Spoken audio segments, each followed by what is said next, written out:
dernière communication de la journée, présentée par Justine Gain, qui est chargée d'études et de recherche à l'INHA au sein du domaine Histoire des collections, Histoire des institutions artistiques et culturelles, Économie de l'art depuis octobre 2019.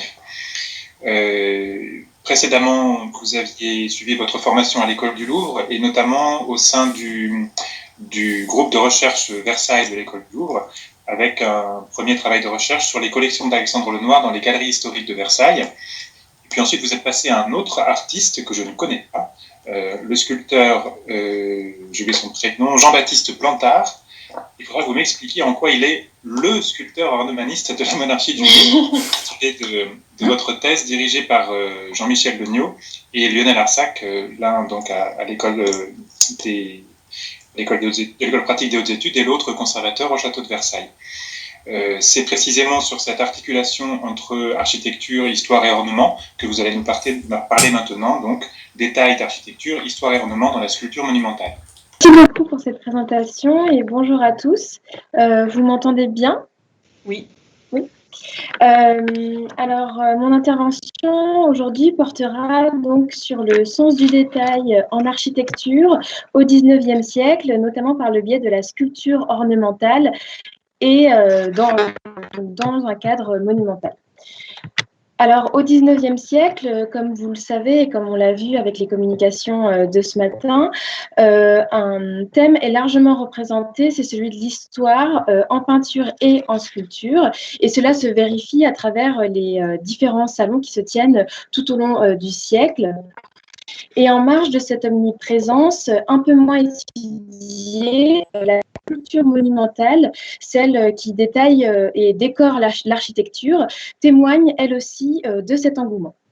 Le goût général pour les styles néo se développe donc sous toutes les formes artistiques et en architecture. Elle incite le sculpteur ornemaniste, sorte de bras armé de l'architecte, à créer des motifs à la consonance passée. Alors, les animations ne marchent pas, je crois. Alors, pour illustrer mon propos, je choisis de vous parler d'un artiste à la double casquette, celui de sculpteur et ornemaniste, Jean-Baptiste Plantard, qui fait donc l'objet de ma thèse. Et avant de poursuivre dans le vif des productions de Jean-Baptiste Plantard, je vous dresse rapidement la carrière du personnage. Alors, Plantard est issu d'une famille de sculpteurs de l'Académie de Saint-Luc. Son grand-père en était d'ailleurs le directeur. Il se forme auprès de son père, puis à l'École des Beaux-Arts, où il a sans doute côtoyé bon nombre de sculpteurs et de peintres d'histoire de sa décennie, comme Jean Alaux ou Charles Simard. Il s'installe non loin de la rue du Bac, passage Sainte-Marie, et commence à travailler pour différents chantiers. Il devient sculpteur des bâtiments du roi et exerce son talent sous la direction de l'architecte Fontaine dans les plus beaux palais de la région parisienne. Alors, je vous ai mis à l'écran quelques exemples de ses productions.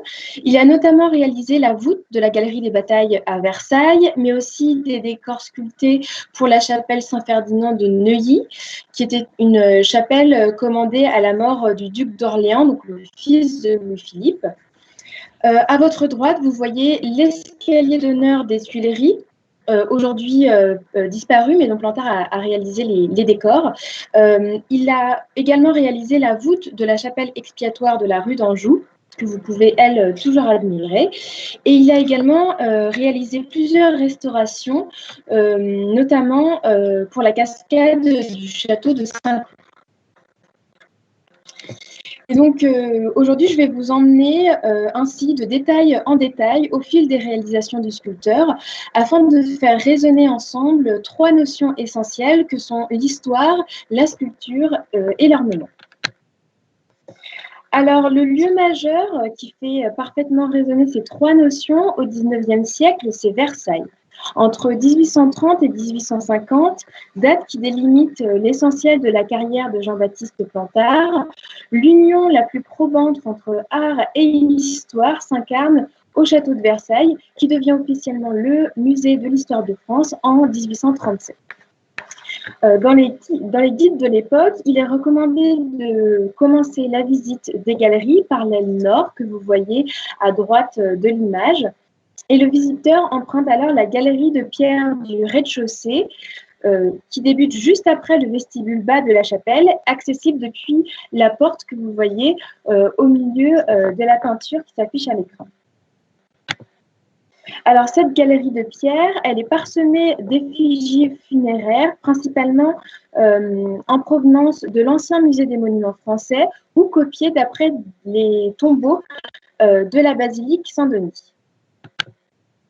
Pour entrer dans cette galerie, véritable étalage de l'histoire de France médiévale, le visiteur passe alors sous ce dessus de porte richement sculpté par Jean-Baptiste Plantard.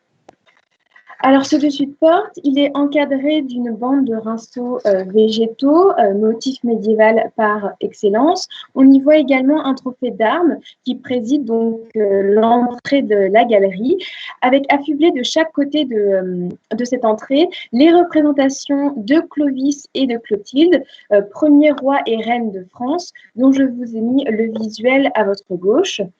Il s'agit en réalité des effigies de l'église Notre-Dame de Corbeil, dont les originaux sont aujourd'hui au Louvre.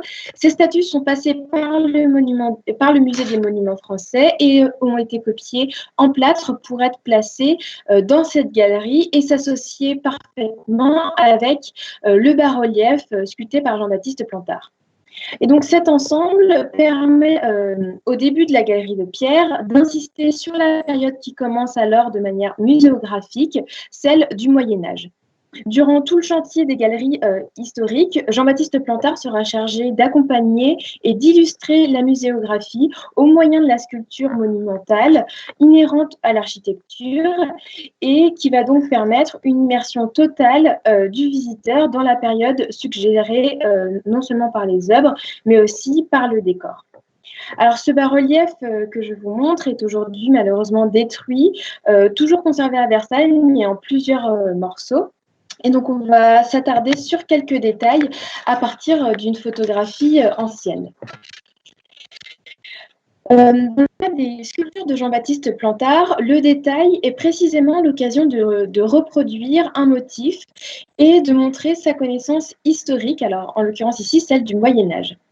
Le sculpteur associe ici cuirasse, casque, bouclier, casse-tête, épée, baudrier, avec différents ornements comme des branches de laurier pour former un trophée d'armes à l'allure médiévale. Et c'est notamment ce que l'on remarque avec la présence d'un casque associé à une camaille, qui est une sorte de protection faite en maille, qui recouvre les épaules et le crâne. Et je vous ai mis ici un exemple d'armure byzantine du XIIIe siècle qui peut s'apparenter avec la représentation de Jean-Baptiste Plantard. Et je vous ai mis également le célèbre casque de Vézéronce qui évoque aussi les casques présents dans le bas-relief sculpté. Et donc, ici, les détails de cette composition nous renseignent sur la précision archéologique dont fait preuve Plantard et qui est à replacer dans le contexte des années 1830. Alors, durant la monarchie de Juillet, la société, ou du moins une partie de celle-ci, fait preuve d'un grand intérêt pour les monuments passés. Outre la législation sur la protection des monuments historiques qui se met alors en place, ces années sont aussi l'occasion d'une nouvelle émergence de l'archéologie nationale avec des figures comme celle de l'abbé Cochet, qui est ecclésiastique de formation, mais qui s'intéresse de près à l'archéologie au point de réaliser plusieurs fouilles, notamment dans des sépultures du Haut Moyen-Âge.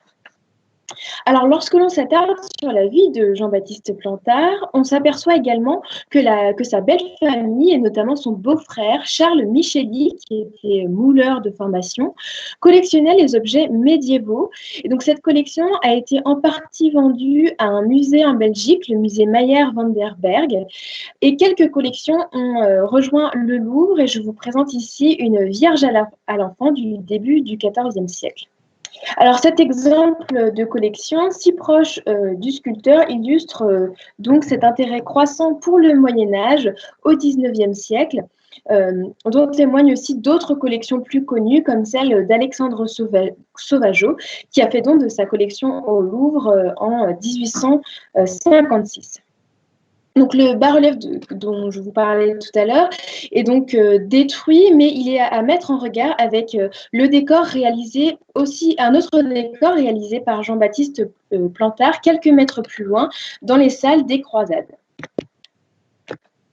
Et donc, c'est par cette galerie de pierre du rez-de-chaussée dont je vous parlais qu'on accède aux salles des Croisades.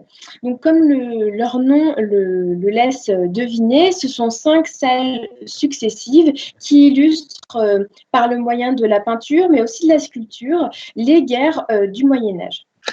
Alors, je vous présente ici un exemple de sculpture en ronde-bosse, le priant de Villiers de l'Isle-Adam, qui est alors présenté dans dans la grande salle des Croisades.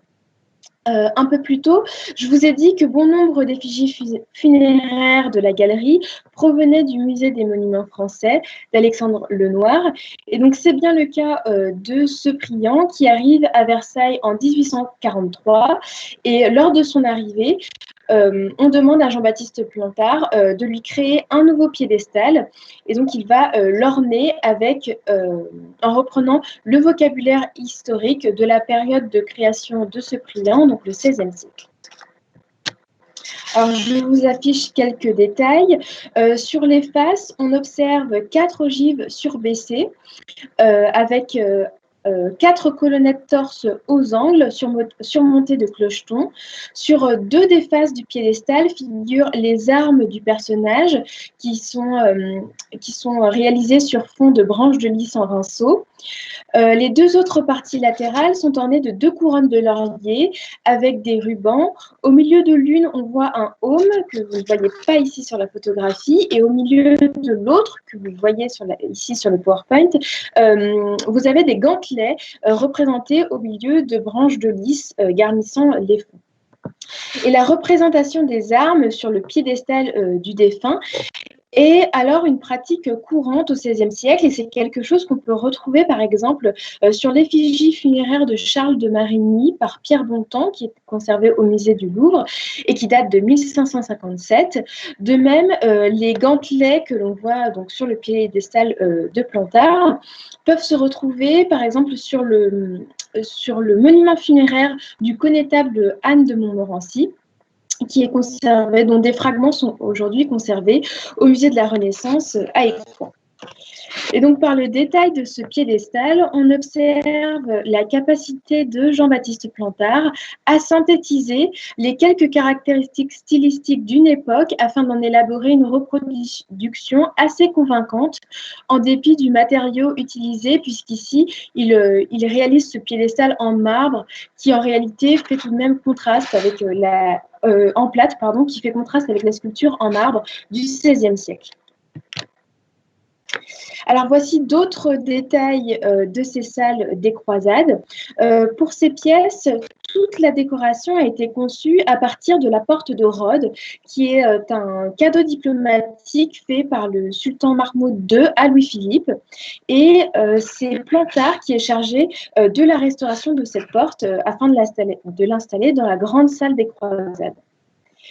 Donc, à partir de la partie haute de cette porte, Jean-Baptiste Plantard confectionne les dessus de porte de toutes les autres salles des Croisades, reprenant ainsi la disposition et les motifs du XVIe siècle. Et donc, sur ce dessus de porte, on peut y voir 2 anges qui tiennent des blasons aux armes des différents personnages qui ont marqué l'histoire des Croisades. Et donc, ces anges sont disposés sous des ogives surmontées d'une pomme de pin. Des fleurs de lys sont disposées dans les coins que viennent compléter tout un vocabulaire, encore une fois, emprunté au XVIe siècle. Alors, voici quelques exemples de cette période, notamment un fragment d'architecture du XVe siècle, conservé au musée du Louvre, dont la structure est relativement comparable à celle des anges et de la porte de Rhodes. Et dans les petites salles des croisades, Jean-Baptiste Plantard a également réalisé des clés de voûte pendantes dans une inspiration très gothique qui évoque des exemples comme celui de la cathédrale Saint-Pierre et Saint-Paul de Nantes, dont je vous ai mis une image à l'écran. Et donc tous ces motifs, tous ces détails sont l'expression d'une même inspiration qui colle au plus près au thème illustré dans ces salles, à savoir les croisades et le Moyen-Âge. Et on peut noter la minutie extrême avec laquelle Jean-Baptiste Plantard décore ces salles des croisades jusque dans le détail afin, encore une fois, d'immerger complètement le spectateur dans cette ambiance médiévale. Alors, ce n'est pas Jean-Baptiste Plantard qui conçoit le décor global des salles des croisades, mais il les réalise sous la direction de Frédéric Neveu, qui est l'architecte des galeries historiques. Et avec lui, ils mettent en place un véritable arsenal décoratif, complété également par des commandes de mobilier, mais aussi des commandes de peinture, qu'ils mettent au service de l'histoire nationale et de l'histoire des croisades.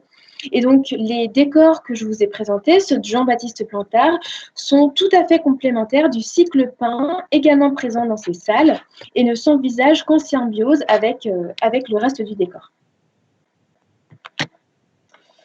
Au-dessus des salles des croisades, toujours dans l'aile nord du château, 3 autres salles illustrent l'histoire nationale d'une manière beaucoup plus contemporaine, puisqu'elles illustrent la conquête de l'Afrique du Nord. Ce sont donc les salles d'Afrique.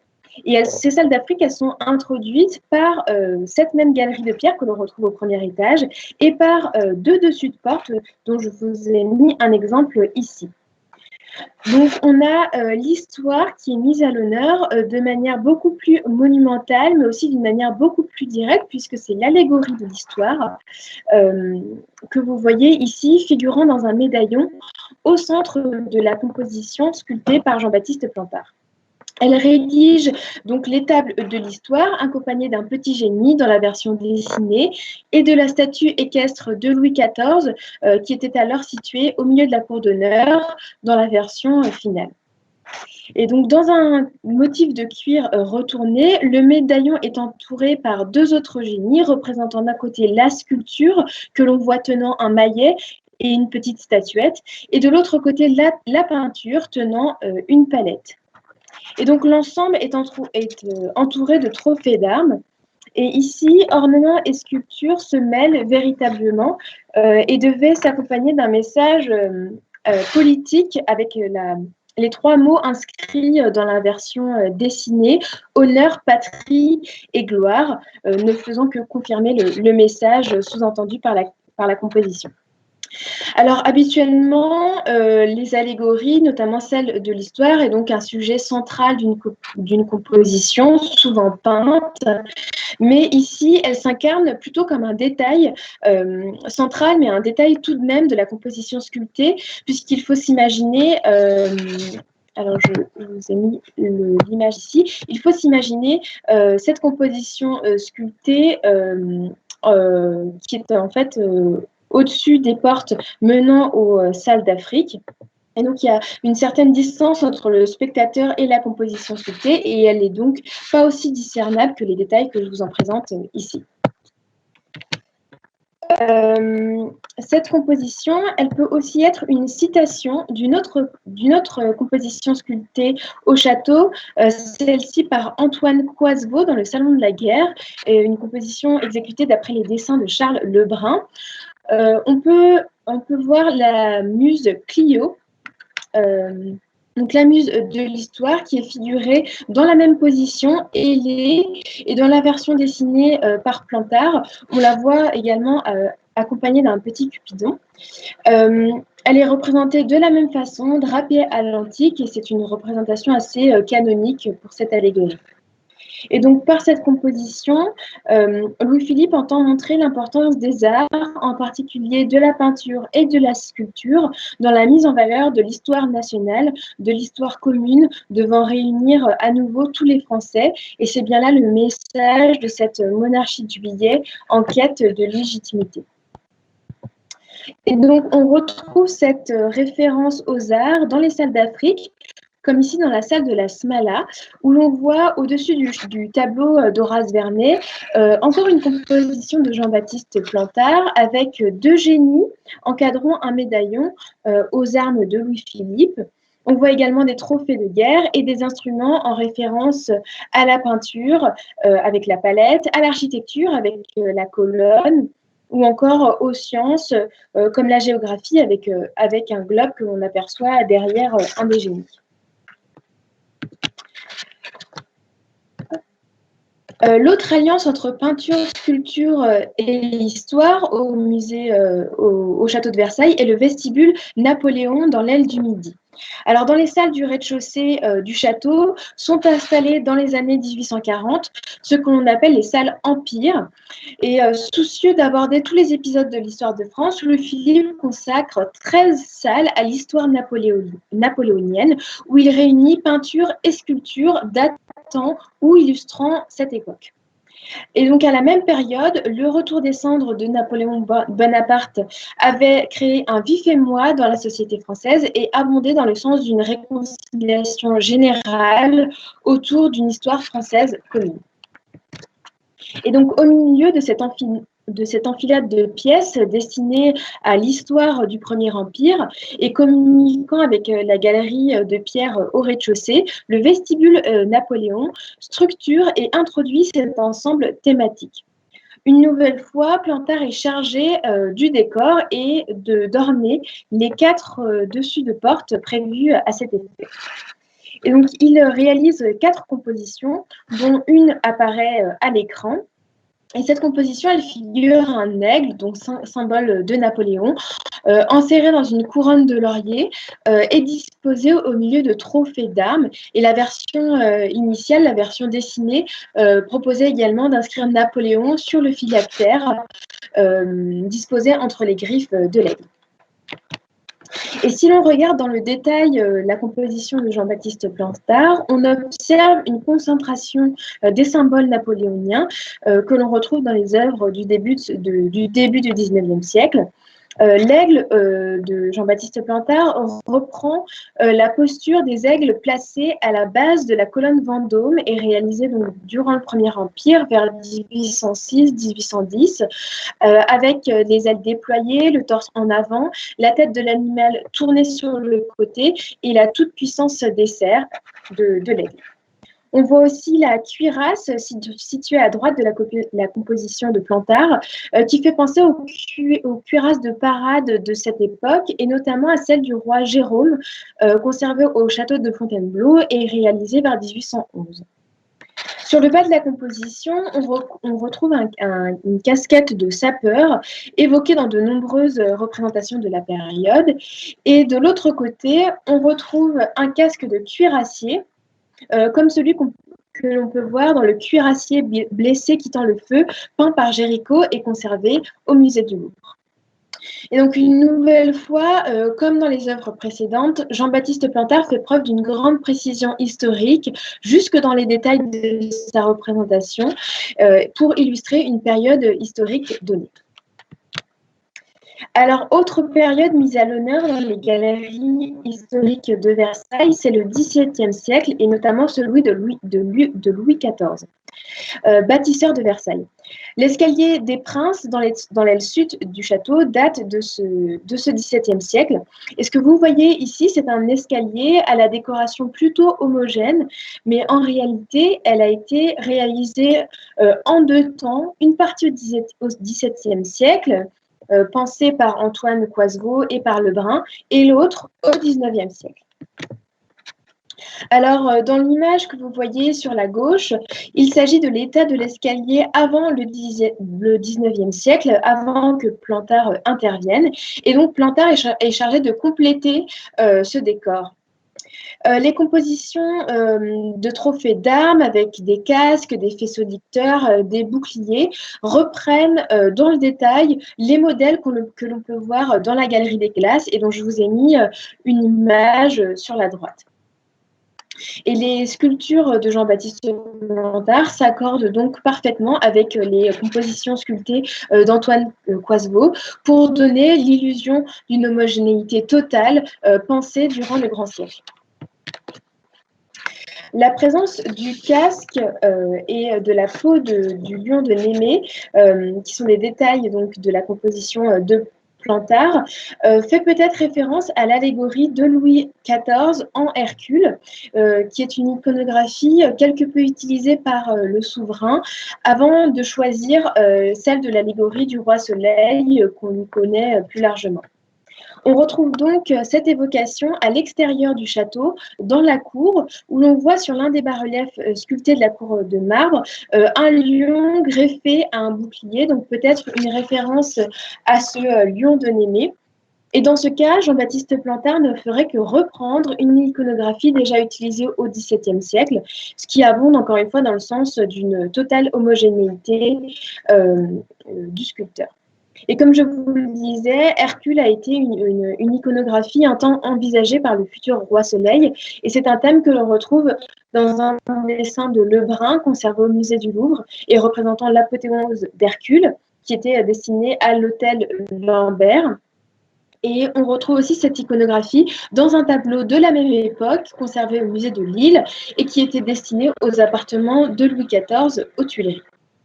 Et donc, en analysant les détails de la composition de Plantard, on décèle une réelle connaissance du XVIIe siècle, ainsi qu'un désir de s'inscrire dans la même lignée, d'employer un vocabulaire semblable, ainsi que des références identiques. Alors, au XIXe siècle, histoire et architecture se rejoignent, notamment avec l'émergence de l'administration des monuments historiques et des restaurations. Et l'histoire de France, non content de se concentrer dans les décors de Versailles, s'immisce également dans les travaux commandés par Louis-Philippe au château de Fontainebleau. Et dans le vestibule du fer à cheval, menant à la fameuse galerie François Ier, donc il s'agit du vestibule qui se situe juste derrière l'escalier en fer à cheval que vous voyez sur cette peinture. Et donc, dans ce vestibule, le souverain ordonne l'implantation d'une série d'emblèmes représentant les souverains à l'origine de la construction du château de Fontainebleau. Donc, c'est encore une fois Jean-Baptiste Plantard qui est chargé de ce décor et il réalise les monogrammes de tous les rois qui ont compté dans l'histoire du château, à savoir Henri II, François Ier, Henri IV, mais aussi Louis XIV, Louis XV, Napoléon, Louis XVIII et enfin Louis-Philippe. Ces détails sont à peine visibles pour le spectateur, parce qu'encore une fois, c'est un décor sculpté qui se situe à plusieurs mètres du spectateur lambda, mais il témoigne d'un vif intérêt du monarque pour l'histoire, mais aussi la volonté de Louis-Philippe de s'y inscrire définitivement. Et les ornements de Plantard sont les instruments de cette volonté politique, puisque leur principale caractéristique est de se fondre dans un décor qui existe déjà. Autre pièce du château dans laquelle Plantard fait œuvre d'histoire, c'est la salle des gardes du château de Fontainebleau. Dans cette pièce, il a été décidé par Louis-Philippe, mais aussi par l'architecte Dubreuil, de remettre en place les quelques morceaux qu'on conservait de la Belle Cheminée.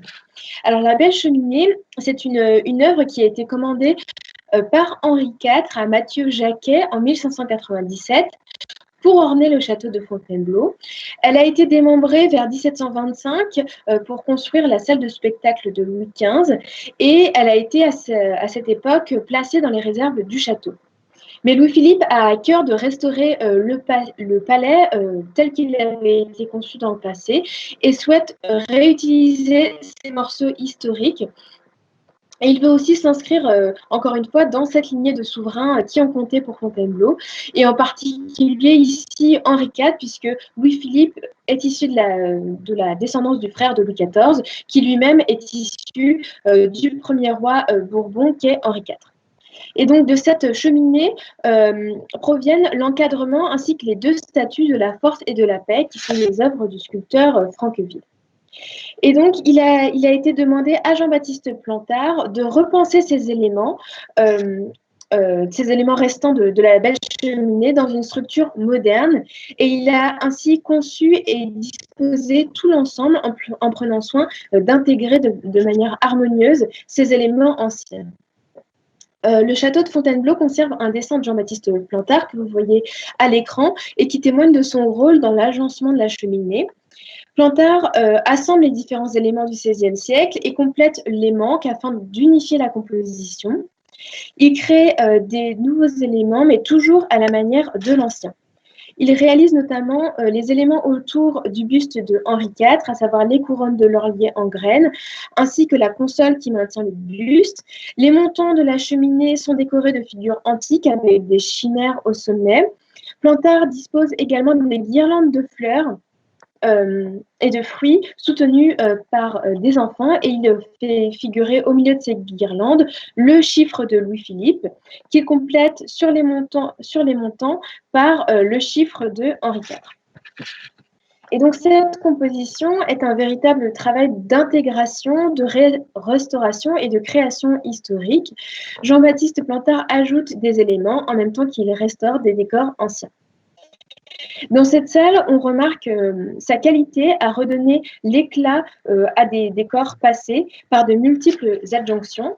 Et selon les mots de Jean Vatou, qui a rédigé un guide du château de Fontainebleau dans les années 1830, la salle, une fois terminée, pouvait, je cite, tromper l'œil le plus exercé, tant les décors avaient été reproduits avec soin. Alors, dernière œuvre que je vous présente aujourd'hui, toujours au château de Fontainebleau. Voici le portique dit de Serlio, présent dans la cour ovale du château. Plantard est chargé de restaurer ce portique, mais à l'époque, restauration et création d'ornements sont des notions assez perméables. Et donc, il intervient notamment sur les chapiteaux, les consoles, les clés de voûte, qu'il refait à l'aide d'une technique alors moderne, celle du ciment de Molène, qui est un ciment naturel, alors très plébiscité pour les restaurations. Et donc ici, Jean-Baptiste Plantard ne crée pas vraiment d'ornement, mais fait quand même œuvre d'histoire, puisqu'il rend tout son caractère historique au portique de Serlio, comme il a pu le faire dans les pièces que je vous ai évoquées précédemment. Alors, qu'est-ce que nous dit le travail de Jean-Baptiste Plantard ? D'abord, faire œuvre d'histoire dans le domaine de la sculpture monumentale n'a rien à voir avec la figuration, et il s'agit essentiellement d'évoquer une époque révolue par le style et de reproduire au mieux les éléments, les ornements de cette époque. Et donc Plantard réalise des sculptures, des détails suivant le thème qui lui est imposé, que ce soit le Moyen-Âge ou le XVIIe siècle. Et ce que j'ai voulu vous montrer à travers cette présentation, c'est la richesse de la sculpture monumentale et une richesse que l'on peut remarquer par le détail et par le motif. Et l'historicisme caractéristique du XIXe siècle se décline également dans les détails monumentaux qui décorent les palais de l'époque et qui entrent parfaitement en résonance avec les détails présents dans les autres arts de la période, que ce soit la peinture ou la sculpture en ronde-bosse. Donc, merci beaucoup de m'avoir écouté. Si vous avez des remarques ou des questions, n'hésitez pas. Merci à tous.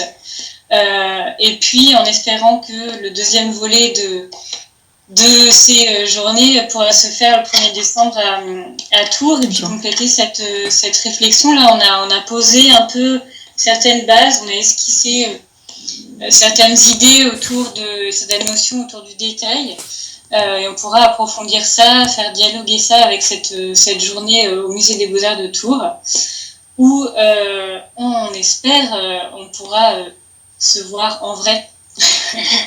Est-ce que, je ne sais pas si Aude, tu as quelque chose à ajouter ? Non, moi, ce sont des remerciements aussi pour cette adaptation technique, encore une fois, qui n'a pas été plus simple pour nous à organiser. La décision n'avait pas été facile à prendre. Mais voilà, en conjuguant les moyens, on y est quand même arrivé, je pense, pas trop mal. Et effectivement, on espère que pour Tours, on pourra tous se voir de manière physique. Après, ça reste bien sûr lié aussi aux conditions d'évolution de l'épidémie et aux directives des autorités. Mais bon, voilà, on se dit que d'ici le 1er décembre, peut-être, on verra une amélioration. Enfin, on l'espère en tout cas. On l'espère. Donc merci à tous. Et puis bonne fin d'après-midi à tous.